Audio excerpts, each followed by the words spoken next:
Domingo é o Dia Mundial da Conscientização do Autismo. Palhoça, inclusive, vai contar com uma programação bem legal. Para falar com a gente sobre o assunto e aprofundar também discussões importantes no universo do transtorno do espectro autista, eu converso agora com a neuropsicopedagoga Letícia Mello. Bom dia, Letícia, tudo bem? Bom dia, tudo ótimo. Obrigada pela oportunidade de estar aqui falando sobre autismo. A gente que agradece, seja muito bem-vindo. Eu queria começar nosso bate-papo entendendo como é que fica, né? Como caracterizar o autismo cientificamente e popularmente falando? O autismo ele é um transtorno neurológico que ele vai aparecer os seus primeiros sinais por volta de um ano e meio, e a gente consegue observar atrasos no desenvolvimento ou na linguagem, na fala, na comunicação e também na interação social. Ele é um transtorno, não é uma doença, e a pessoa que nasce e se encontra dentro do transtorno do espectro autista leva ele para toda a vida. Quais são os sinais que os pais, mães devem ficar atentos? Existem alguns sinais que a gente chama de sinais de alerta, né? Que o primeiro que chama a atenção é o atraso na fala. Então, bebês, a partir de um ano e meio, já tem que estar falando em torno de 100 palavrinhas, frase com 2 palavras, e isso acaba não acontecendo em algumas crianças. Importante falar que o espectro, existem milhares de formas de ser autista. Então, para cada criança, para cada sujeito, ele vai se apresentar de alguma forma. Então, atraso na fala é uma forma de sinais de transtorno do espectro autista. Crianças que andam na pontinha dos pés. Crianças que brincam com um brinquedo de forma funcional, não funcional. Então, ela vai girar o carrinho, vai rodar a rodinha, pode acabar brincando com a boneca de outra forma. A gente chamar essa criança e suspeitar que ela está com problema auditivo porque ela não responde, porque ela não olha. Então, esses são alguns dos sinais do transtorno do espectro autista. E a gente tem níveis diferentes também, né? Quando tem uma classificação. Isso. Os níveis, ele vai exigir o máximo ou o mínimo de suporte terapêutico, de suporte de desenvolvimento dessa criança. Então, a gente tem o nível 1, que é o nível mais leve, que são crianças, adolescentes verbais, mais próximos de uma vida neurotípica.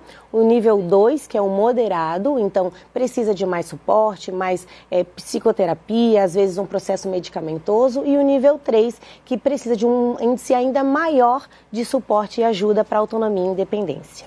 Esses são os níveis do transtorno do espectro autista. Ótimo. E como que é feita essa avaliação em consultório, né?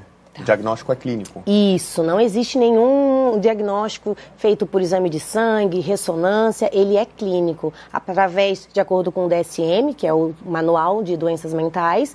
Então, lá existem esses comportamentos que a gente observa. Então, a família, ao observar algum desses sintomas, desses sinais, ela pode buscar uma equipe multidisciplinar, composta por psicólogo, fonoaudiólogo, nutricionista, terapeuta ocupacional, neuropsicopedagogo, psicomotricista e também buscar um neuropediatra. O quanto mais cedo a gente fizer o diagnóstico, identificar esses sinais e trazer essa criança para o suporte de terapia, maiores as chances dela se desenvolver.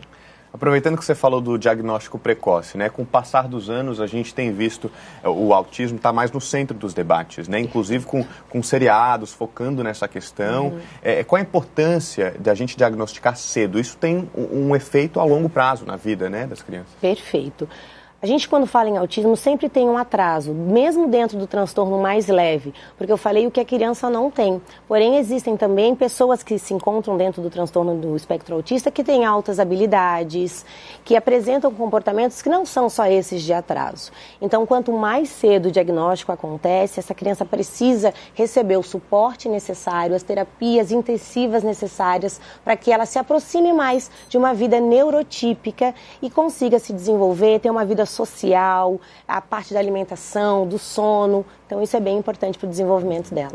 Você trabalha, inclusive, numa clínica, né? Exato. Eu queria entender um pouquinho mais desse dia a dia, né? Como é que são essas terapias na prática? Quando a gente recebe uma criança que apresenta uma suspeita ou já vem com um diagnóstico, é necessário e fundamental uma avaliação inicial. A gente chama de linha de base, para saber o que ela tem de bom, para a gente poder usar como potencial, e o que ela está com déficit, com atraso, para a gente poder potencializar. A partir disso, a gente vai ver se ela tem imitação, contato visual, brincar funcional, estereotipias, que são alguns comportamentos repetitivos que essa criança pode apresentar, e a partir disso se monta um plano terapêutico com objetivos traçados a médio, curto e longo prazo para que a gente possa estimular o desenvolvimento dessa criança para que essas habilidades que ela não tem, que ela possui, ela consiga se desenvolver. E é lindo o avanço, é maravilhoso, meu sorriso vem frouxo quando a gente consegue ver uma criança que antes não falava, não comia, não dormia, não brincava, já começa a ter esse processo, tanto dentro da escola, em casa, no bairro. Então, a terapia, ela faz muito bem, assim como o diagnóstico precoce. Tem um efeito não só na qualidade de vida das crianças, mas também dos pais, dos familiares. Dos pais. Né? A gente fala bastante que quando nasce uma criança com autismo, nasce ali também uma família. E eu entendo que para muitas pessoas esse diagnóstico pode não ser num primeiro momento recebido com felicidade, com tanta euforia, né? Porque quando a gente está grávida e engravida, a gente não pensa, meu filho pode ser autista, meu filho pode vir com alguma deficiência ou algo do tipo.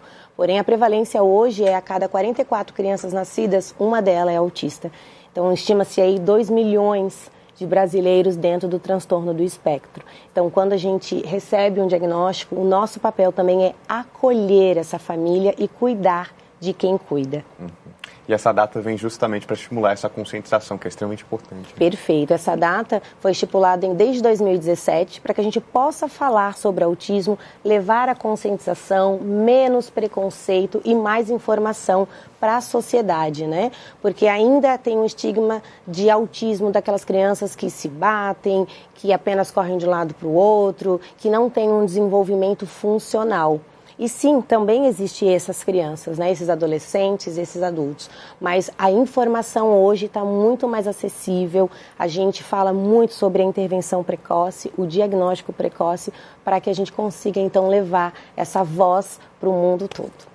Coisa boa. E no domingo, inclusive, pessoal, a gente aproveita para fazer o convite. Tem um evento aqui em Palhoça, né? Exato. Primeira vez que Palhoça vai fazer um piquenique em prol da conscientização do autismo. Então, domingo, dia 2, a partir das 2 horas da tarde, no Espelho d'Água, ali no Pedra Branca, você, família atípica que se encontra dentro do espectro e família neurotípica que não se encontra dentro do espectro, todos os profissionais da saúde e da educação estão convidados a estar conosco nesse dia.